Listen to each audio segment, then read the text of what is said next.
Here in section 9.3, we have a nice differential equation that we've never seen before this type. Y prime plus 1 over xy equals 2. It doesn't look super horrific. The problem with it, as far as we're concerned, is that it is not a separable equation.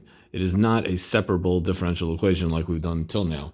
But we have a wonderful, beautiful formula that helps us with this, and here it is.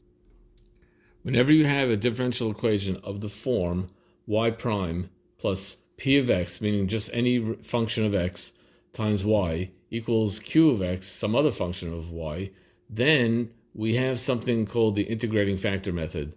And we create a function I of x. We're just going to create this function, and it's going to be e to the integral of p of x dx. And that's going to become our created function. But before I do that, I just want to say that in this problem, 1 over x, that's our p of x, and 2, that's our q of x. Yes, even though there's no x there, but q of x equals 2 is a function of x. P of x equals 1 over x is a function of x. Now we're going to get back to solving the problem. And we start that by solving by constructing I. So we said that I is equal to the e to the integral of p, and p is 1 over x, so it's e to the integral of 1 over x dx. And we know from our experience that the integral of 1 over x dx is ln x. But this is awesome because e to the ln x is just x, because these are inverse functions, and they kind of cancel each other out, so to speak, and we have just x. So I is just equal to x. I of x just equals x.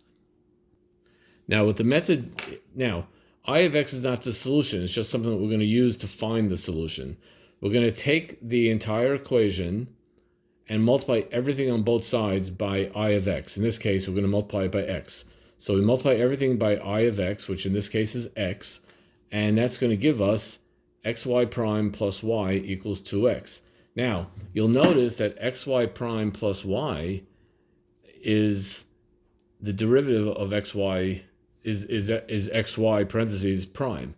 Because if I take xy parentheses prime, I get x times y prime plus x prime times y, and that's the product rule. So I kind of, the whole trick of the integrating factor, that's really what it's all about. I'm finding a factor that when I multiply here, I create a beautiful product rule situation.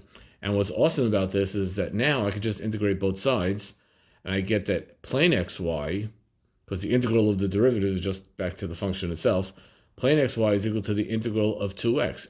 And why am I happy about this? Because this is something that I know how to integrate. It's easy to integrate this.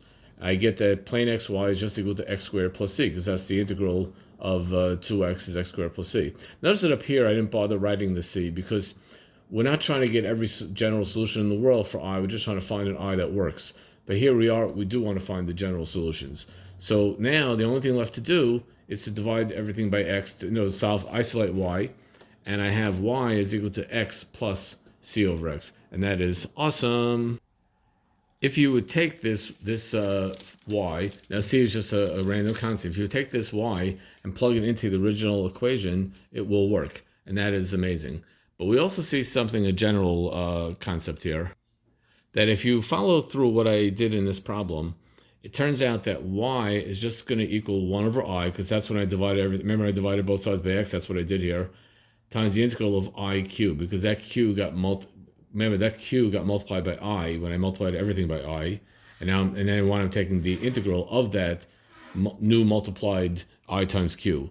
So y is equal to 1 over I times the integral of I q dx. This general formula will work. In other words, I actually worked through the problem, but now if you want, you could either work through the problem like I did, or you could just plug this right in and you have your answer. And that is, again, awesome, and that is how we do that in the big leagues.